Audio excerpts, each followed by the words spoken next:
Bonjour à tous, j'espère que vous allez bien. Donc aujourd'hui, nouvelle vidéo d'analyse graphique sur différentes sociétés de différents secteurs d'activité qui techniquement me semblent intéressantes à surveiller de près.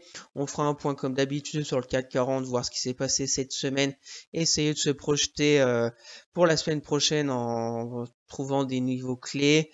On fera un point macro aussi comme d'habitude, les points clés à retenir de cette semaine et les rendez-vous à ne pas manquer pour la semaine prochaine. Et puis on passera après sur mes actions court terme que j'ai toujours en portefeuille avec un petit nouveau Soprasteria que je vous ai parlé le week-end dernier, que j'ai acheté des actions jeudi. Je vais tout vous montrer et voir un peu mon plan de trading.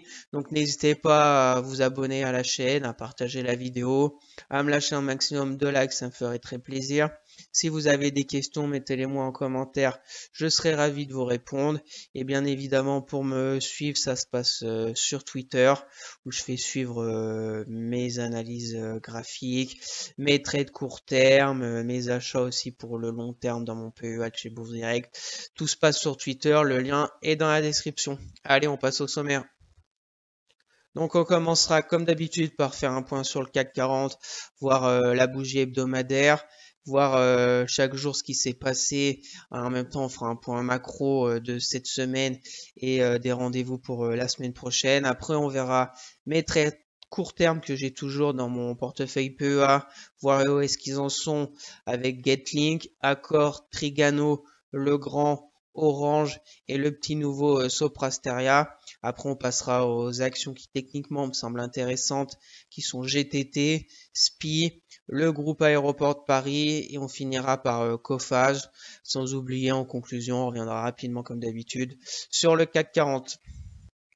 Bien sûr, je ne suis pas un conseiller financier. Mon avis dans cette vidéo ne représente pas un conseil d'investissement. Elle est juste réalisée à but pédagogique. Chaque investisseur doit avoir sa propre stratégie. Investir en bourse représente un risque. Vous êtes le seul responsable de vos achats et ventes d'actions. Donc au niveau du CAC 40, en hebdomadaire, on voit que la semaine a été positive parce qu'on a stoppé, on va dire, l'hémorragie de la semaine dernière avec une bougie de moins 2% pour la semaine dernière. Cette semaine, on fait un petit 0,34. On voit quand même beaucoup d'hésitation de les jours de cette semaine avec une grande mèche haute et plutôt une grande aussi mèche basse. Donc un CAC qui sait pas trop où aller avec des données macro qui sont un peu mitigées.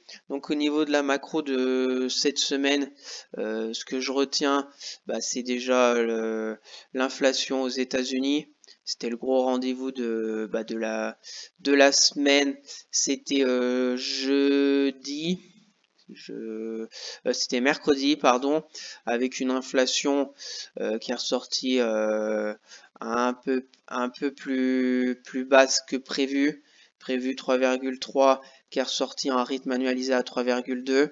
Donc pour ça que jeudi on avait plutôt une poussée on va dire des indices, mais bon on n'est pas encore à 2% le taux de l'inflation que voudrait la Fed. Je pense qu'il va falloir énormément de temps parce qu'on a eu vendredi une statistique, on va dire, qui est plutôt en défaveur au niveau de l'inflation. On a déjà eu le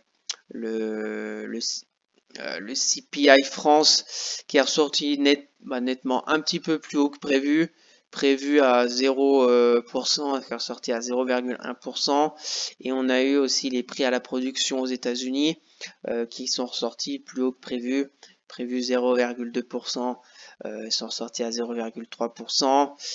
Les prix à la production corps, pareil au niveau des États-Unis, sortis 0,3 au lieu de 0,2. Donc c'est plutôt inflationnisme, même si c'est pas non plus un gros écart. Mais d'un côté, on a eu jeudi les indices qui ont plutôt bien monté avec une inflation plus basse que prévu, mais le vendredi on a eu des chiffres qui plutôt plaident pour une remontée de l'inflation. Donc voilà, c'est très très mitigé. Je pense quand même que ça va être très très compliqué, très très long pour la Fed pour revenir à 2%. parce que ils sont peut-être qu'à 3%, mais le dernier pourcent, c'est extrêmement compliqué. Donc affaire à suivre. Pour ça que cette semaine, on a un CAC comme on voit avec grande mèche haute, grande mèche basse, avec hésitation. On est monté au-dessus des 7004, on est revenu en dessous. On a été chercher les 7200 pour revenir. Donc hésitation. Ce qu'on peut voir techniquement, c'est que depuis 4 semaines, on reste péniblement, là ces 2 dernières semaines, mais au-dessus de la moyenne mobile 10 hebdo. Donc c'est plutôt positif. Depuis la semaine du 10 juillet, on avait clôturé au-dessus. La semaine d'après, on était bien au-dessus. La correction de la dernière semaine, de la semaine dernière, on avait clôturé dessus. Et là, on la sauve in extremis aussi, la moyenne mobile 10 hebdo. Donc, affaire à suivre. Sinon, on est toujours sous un peu un range entre 7005, 7100. Voilà, on n'arrive plus à aller au-dessus des 7005, mais on se rapproche aussi, on se rapproche pas trop des 7100 depuis 4 semaines. Donc voilà un CAC qui sait pas trop aller. En daily, donc on retrouve notre semaine avec lundi pas grand chose, mardi hésitation, mercredi ça a commencé un peu à monter, jeudi on a eu l'inflation US qui a plutôt plu au marché avec plus 1,52 et vendredi contre-pied on a presque perdu la bougie de jeudi quoi avec moins 1,26. Voilà, donc un CAC qui sait pas trop aller. Pour ma part, la grosse zone de support, on va dire 7100. Première zone 7220. On voit quand même, voilà, la première zone très court terme. Si on revient la semaine prochaine, ça sera 7220. Et pour aller plus haut, 7004. Rendez-vous de la semaine prochaine qui pourrait faire bouger les marchés, c'est bien évidemment, on a lundi. Lundi, c'est le prix, je crois. Je sais qu'il y a l'inflation zone euro la semaine prochaine. Je crois que c'est jeudi. Donc ça peut bien évidemment faire bouger le CAC. Mais je crois que mardi, ah oui, les ventes au détail aux États-Unis, important à suivre, qui pourrait faire bouger les marchés. Et puis le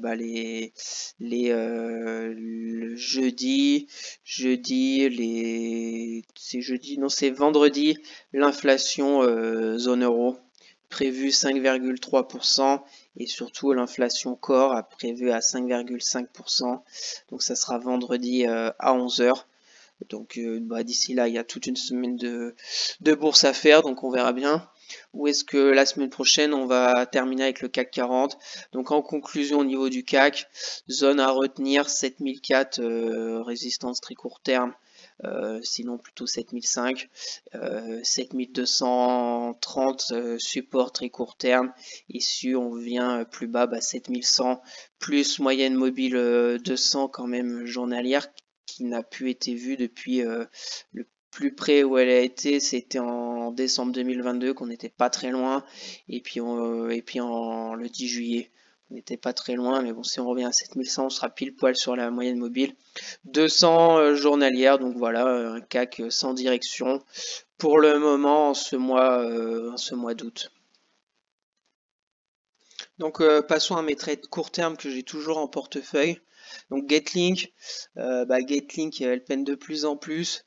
On est de retour encore sur cette zone de polarité. Grosse zone de polarité, on voit la résistance, cassé, après on est passé, résistance, et là après elle s'est envolée, j'avais pris position le 12 mai sur Getlink à 16,75, objectif 18 €, mais voilà on est redescendu là-dedans, un peu dans ce range, et là on est de retour sur cette zone, maintenant on a une résistance oblique baissière. Voilà, va falloir déjà que la semaine prochaine ça réagisse, parce que si on casse ce support, elle pourrait revenir vers les 14,56 €. Voilà, donc pour déjà les personnes intéressées par le titre, qui moi fondamentalement me plaît, donc pour le moment je garde. Je suis à combien là de moins-value pour le moment? 8%, sachant que là il y a le gap du dividende qui est à peu près à 4. Voilà, je dois être à peu près à 5% pour le moment de moins-value latente sur Getlink. J'attends de voir un peu la suite. Je suis pas trop pressé pour le titre que j'aime bien. Voilà, on verra bien. Pour les personnes intéressées, bah, soit faut attendre une réaction qu'elle repasse au-dessus de la résistance oblique baissière pour voilà vers les 15,80 € pour revenir au moins ici. Ça sera la zone de résistance 16,50 €. Voilà, ou attendre qu'elle revienne en bas du range. En plus, si on se met en hebdomadaire, on voit une belle MM 200 hebdo qui joue plutôt bien son rôle de support dynamique. Après, voilà, après le crash Covid, on voit quand même que Getlink est bien resté au-dessus de la moyenne mobile 200. Chaque fois qu'elle revenait, elle repartait un peu à la hausse. Là, elle était bien montée jusqu'à 20 €. Elle était revenue sur la moyenne mobile 200 et voilà, on pourrait revenir si on revient sur le bas du range. Donc affaire à suivre sur Getlink, qui bien évidemment, je partagerai tout ça sur Twitter si je fais quelque chose. Le lien est dans la description. Ensuite, j'ai Accor. Accor, voilà, c'est un peu pareil, je suis pas très pressé. En plus, Accor, je suis en plus-value pour le moment, mais je vois que voilà, ça 34-36, ça veut pas passer cette résistance. Donc je pense que si elle revient vers 34-36, je pourrais peut-être prendre mes bénéfices et si après les jours elle casse vraiment la résistance, bah pourquoi pas reprendre après Accor hein, et jouer les 36 €. Voilà, surpassage de la résistance parce que là ça fait depuis j'ai pris le 9 juin donc ça fait 2 mois et on voit vraiment le range entre 34-36 et 32-73 mon PRU. Voilà, après elle baisse pas trop mais elle monte pas non plus. Donc voilà, une consolidation peut-être à plat pour repartir, je ne sais pas. Mais voilà au niveau d'accord, qui dans la société que j'aime bien dans le tourisme. Voilà, pour les personnes intéressées, ben, si c'est vraiment un range, bah, faudrait prendre vers comme mon PRE à 32,73 pour jouer le haut du range à 34,36. Voilà au niveau d'accord. En weekly, est-ce qu'il y a quelque chose? Voilà, non, en weekly c'est positif parce qu'on avait franchi la moyenne mobile de 100 weekly, bien franchi, donc c'est positif sur Accor en moyen terme pour le moment. Donc voilà. Après j'ai quoi? Trigano aussi. Donc Trigano, c'est pareil, ça hésite un peu. On va se mettre en daily, voilà. Donc Trigano, c'est pareil. Franchissement de la résistance, j'avais pris à 137,30 €. Elle était redescendue là avec les résultats. Je crois que c'était le jour des résultats qui avait un peu déçu, mais bon, elle était bien remontée. Ça nous a fait un support oblique haussier. Mais là maintenant, on a une résistance oblique baissière, une sorte de triangle. Juste en dessous, on a aussi la moyenne mobile 200.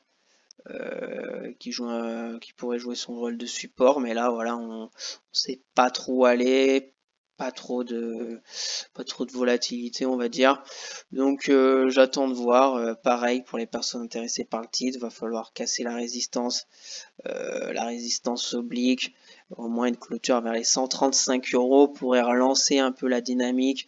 Objectif ça serait 143. Là il y a un gap baissier qui est toujours d'actualité, les 145.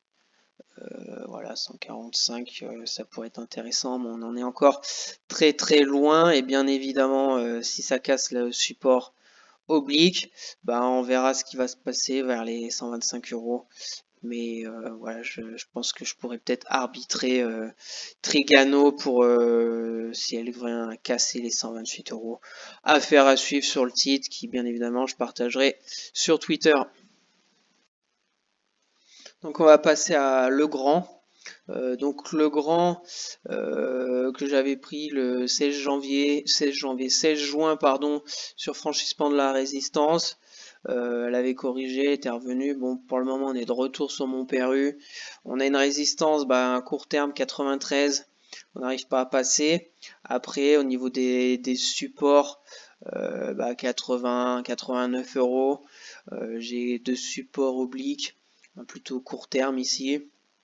Un autre un peu plus moyen terme. Bon, ça revient presque au même.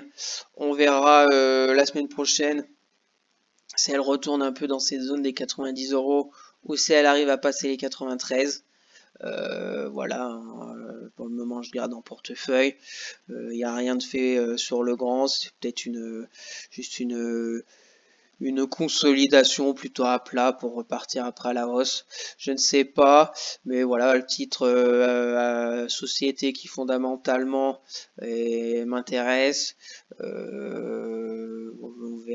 On verra bien évidemment la suite.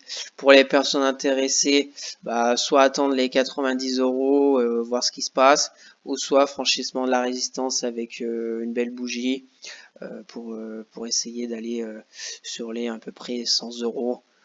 Voilà, chiffrons 100 euros, mais bon, on en est encore loin sur le grand. Donc, je partagerai bien évidemment tout ça sur Twitter. RSI, on est entre 60-40. Pas grand chose non plus à dire. Moyenne mobile 10, un coup on est au-dessus, un coup on est en dessous. C'est pas vrai, c'est plutôt neutre sur le grand. On va passer maintenant à Orange. Si ça veut, Orange.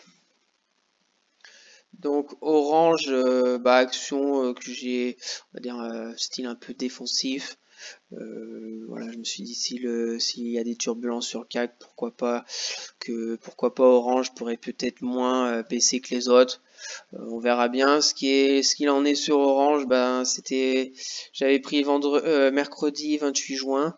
J'avais aimé cette congestion au-dessus de la moyenne mobile 200, mais là, on avait eu 2 semaines très négatives sur Orange, avec un retour vers les 10 euros. Pour moi, le point très important sur Orange, c'est pas casser les 10 euros. Une clôture, une clôture daily vraiment qu'une belle bougie rouge en dessous des 10 euros, je pense que ce serait très négatif sur Orange. On peut retourner rapidement vers les 9 euros, un peu cette grosse zone de support. Sur Orange 9 euros. On en est encore loin, mais voilà, attention, pour moi, le point clé, c'est pas casser les 10 euros. Pour le moment, on a eu une belle réaction cette semaine sur Orange. On est passé au-dessus de la moyenne mobile 10, c'est aussi positif. Même sur le RSI, on est passé au-dessus de la petite moyenne mobile, on est retour vers le 50. Donc affaire à suivre la semaine prochaine sur Orange. Première zone, si on revient vraiment sur mon PRU, il va y avoir ce gap baissier là, juste au-dessus vers les 10,60. Affaire à suivre. Le gap ici aussi, il a été clôturé en séance du 3 août. Voilà, donc pour les personnes intéressées par le titre, va falloir voir ce qui se passe. Les 10 euros, c'était intéressant, je pense, pour prendre du Orange. Là, on est un peu au-dessus. Voilà, j'ai pas vraiment de gros sentiments sur Orange. Donc, affaire à suivre. Je partagerai sur Twitter s'il se passe quelque chose. Si je clôture aussi peut-être ma position. On verra bien déjà le CAC 40 ce que ça va donner la semaine prochaine. Voilà, important pour moi, c'est les 10 euros à pas franchir au niveau d'Orange. Ensuite, la petite nouvelle, Sopra Steria. Donc Sopra Steria que je vous ai parlé le week-end dernier. Alors Sopra Steria, mon plan était simple. C'était franchissement de la résistance avec une belle bougie de plus 12%. On a vu la respiration. On a retrouvé la zone de polarité avec cette bougie du 3 août là qui s'arrêtait vers les 194. J'attendais une reprise de la hausse. La reprise, je vais marquer. Droite, c'est jeudi. Voilà, donc j'ai pris position jeudi dans la journée après l'inflation US. Donc PRU 197,40 sur Sopra Steria. Objectif, c'est de revenir là-haut à 207. Bien évidemment, pas revenir dans cette zone. Revenir vers le gap haussier, ça serait négatif. J'ai ce support oblique haussier. À voir ce que ça va donner. Pour le moment, on va voir fin de semaine prochaine où est-ce qu'elle va être, Sopra Steria.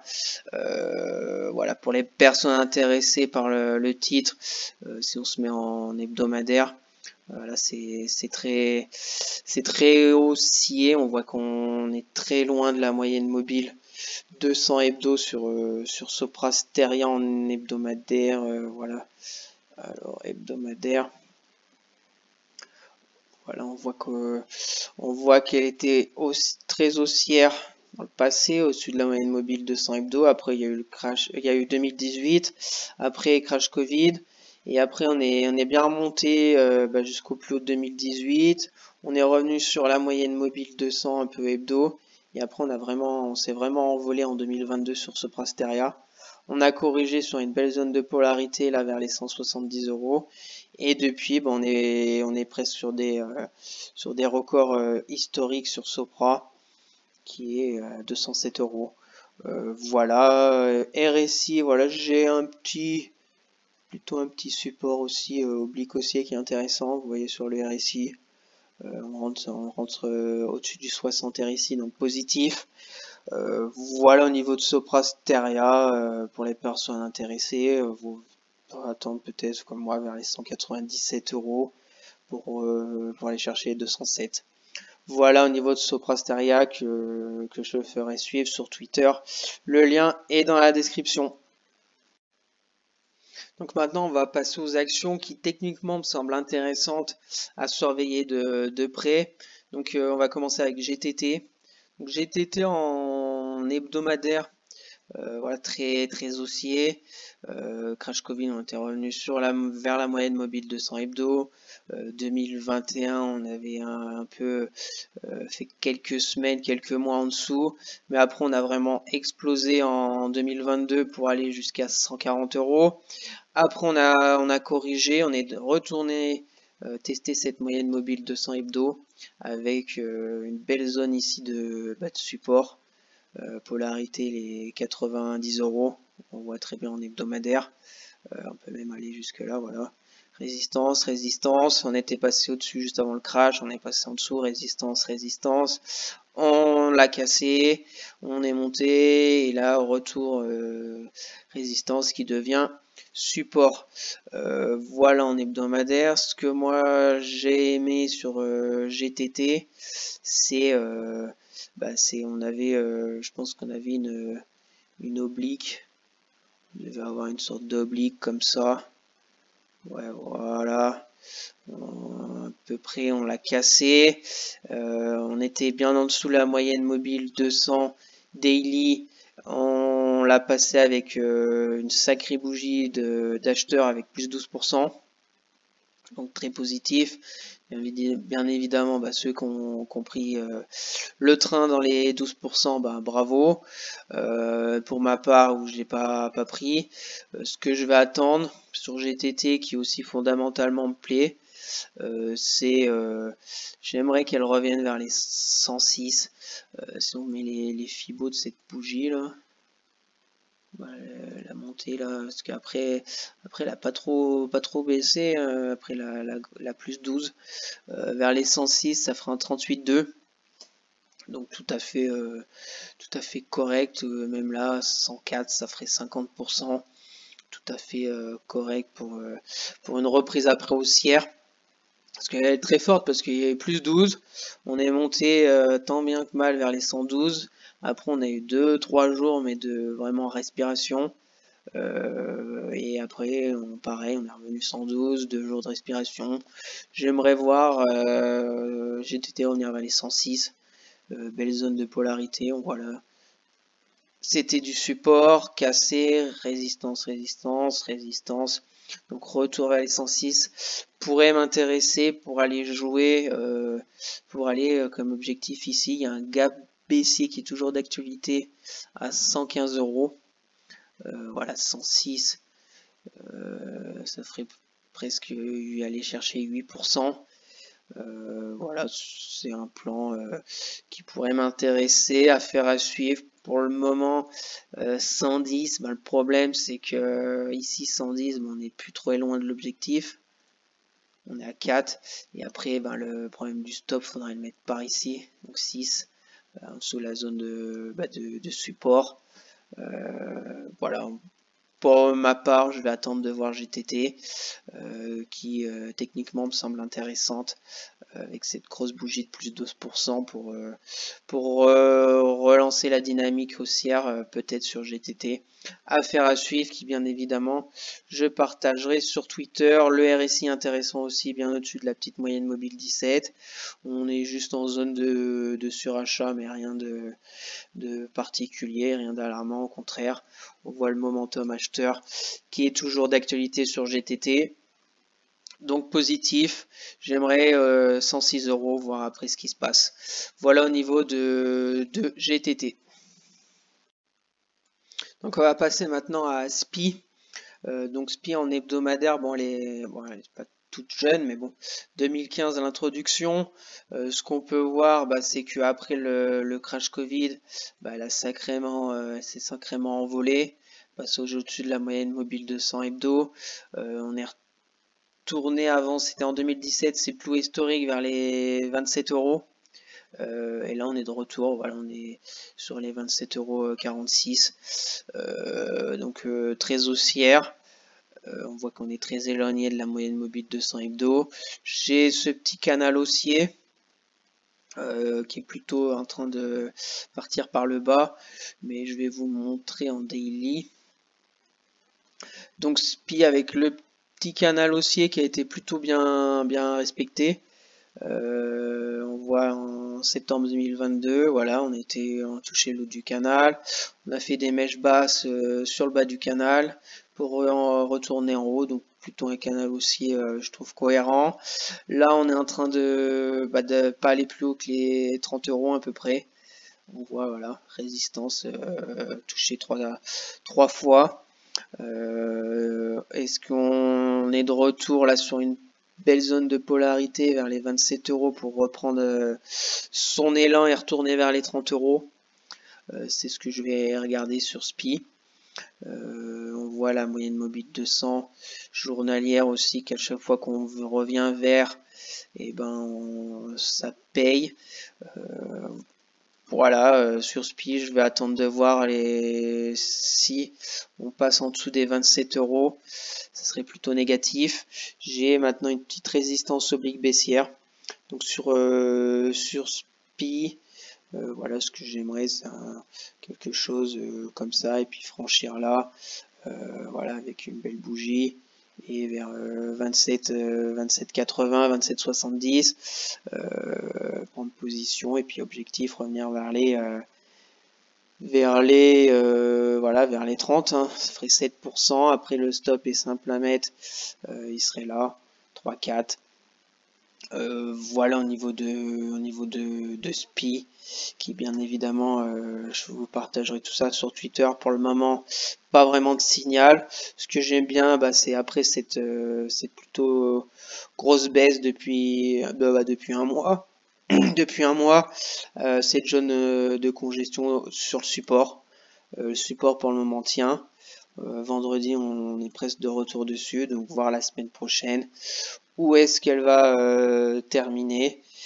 SPI, qui techniquement me semble intéressante à surveiller de près. Voilà au niveau de SPI. Donc passons maintenant à Aéroport de Paris.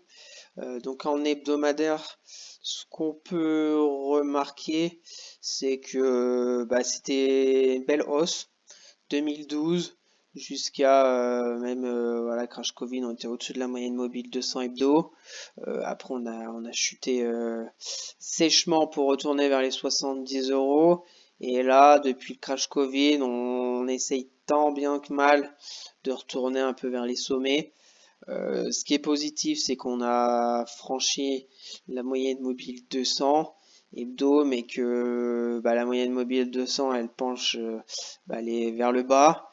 On est plutôt sous un forme de range entre 150 euros et 122 euros.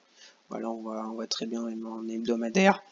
Ça touche le haut, ça revient en bas. Il y a eu 1, 2, 3, 4, 5 touches en haut et au moins 5-6 touches en bas.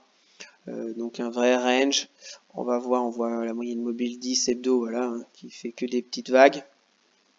Donc on retrouve tout ça en daily avec une moyenne mobile 200 qui est plutôt à plat. Le range 147, 122. Donc voilà, pour le moment, on voit que c'est encore tenu, le support des 122 avec cette mèche. Voilà, des fois elle fait des trous jusqu'à 116. Mais pour le moment ça tient. Fondamentalement, ça c'est pas une action qui me plaît. Mais voilà, à voir ce que ça va donner. Après, si elle continue encore entre 127 et 144, si on attend un peu et qu'on prend là, ça fait 15%. Voilà, on verra. On verra ce que ça va donner. On aura sûrement une petite résistance comme ça déjà à franchir. Voilà, voilà. On voit que ça baisse quand même assez rapidement. Sur Air France, à voir si on arrive à clôturer au-dessus des 125 euros pour Air France dans les jours à venir. Et bien évidemment, à contrario, si on revient en dessous des 120 euros, ça sentira plutôt mauvais. Donc affaire à suivre sur Air France que je partagerai bien évidemment sur Twitter. Et donc on va finir avec Coface, donc une financière assurance. Donc hebdomadaire Coface positif. On voit que on est revenu sur des niveaux d'avant Covid. On était vers les 12,54 €, donc grosse résistance. En novembre 2021, janvier, avril, mai 2022. Après, on l'a cassé en février 2023. On est monté sur des records vers les 14,30 €. Retour pullback dessus, retour vers les 14,30 €, retour sur cette zone de polarité des 12,70 €, zone de support. Et pour le moment, on est un peu entre les deux. Ce que j'aime plutôt bien sur Coface, c'est déjà vendredi, grosse belle bougie de grosse hésitation, petit corps, mèche haute, mèche basse. Donc pour le moment, pas trop d'indications avec cette bougie de vendredi. On retrouve notre zone de support de 70.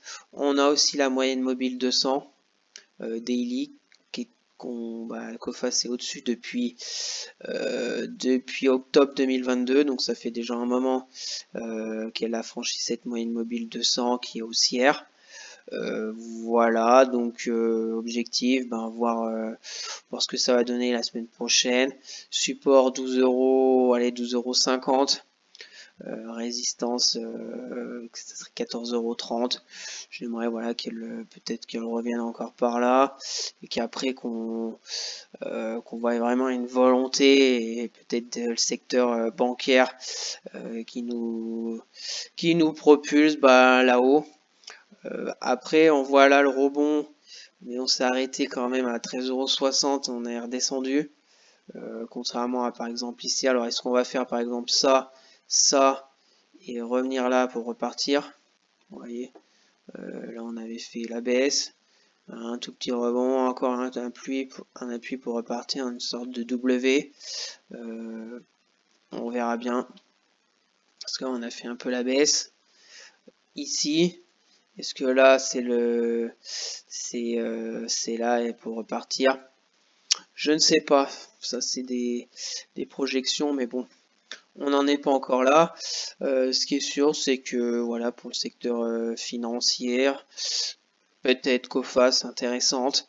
Pour le moment 13,25, pas très intéressant, mais affaire à suivre sur Coface. Par exemple à 12,90 dans la journée de vendredi. Déjà voilà, elle a fait monter à 2,60. Donc affaire à suivre sur Coface, qui bien évidemment je partagerai sur Twitter. Donc en conclusion, retour rapide sur le CAC. Donc zone à surveiller, on va dire plutôt à la hausse les 7005, voire 7004 en très court terme, et support très court terme 7220 et plus loin 7100. Rendez-vous macro de la semaine prochaine, les prix, les ventes au détail au niveau des États-Unis mardi, qui pourrait faire bouger les marchés. On a aussi le PIB de la zone euro et surtout l'inflation de la zone euro aussi fin de semaine prochaine vendredi. Donc affaire à suivre pour le moment. Pour ma part, je trouve que le CAC il vacille. C'est un peu les portes de saloon, un coup ça monte, un coup ça baisse. On est aussi au mois d'août, donc pas trop d'opérateurs sur les marchés. Donc voilà, on verra fin août où est-ce qu'il va terminer le CAC, s'il est plutôt vers les 7100 ou plutôt vers les 7500 pour la rentrée. Pour ma part, je vous ai montré mes traits de court terme. On verra bien tout ça, ce que ça va donner. Voilà au niveau du CAC 40 et de la conclusion. Donc merci à tous d'avoir suivi cette vidéo, j'espère que ça vous plaît, que chaque week-end je vous fasse le point sur le CAC 40, parler rapidement de macro, que je fasse suivre mes actions court terme que j'ai toujours en portefeuille et que je vous fasse découvrir 4 actions qui techniquement me semblent intéressantes à surveiller de près. Donc n'hésitez pas à vous abonner à la chaîne, à me lâcher un maximum de likes, ça me ferait très plaisir.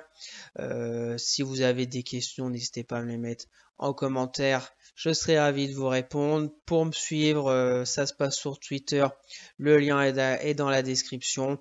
Sur ce, je vous souhaite un bon week-end, de bonnes vacances et puis on se retrouve la semaine prochaine pour de nouvelles vidéos. Allez, bye!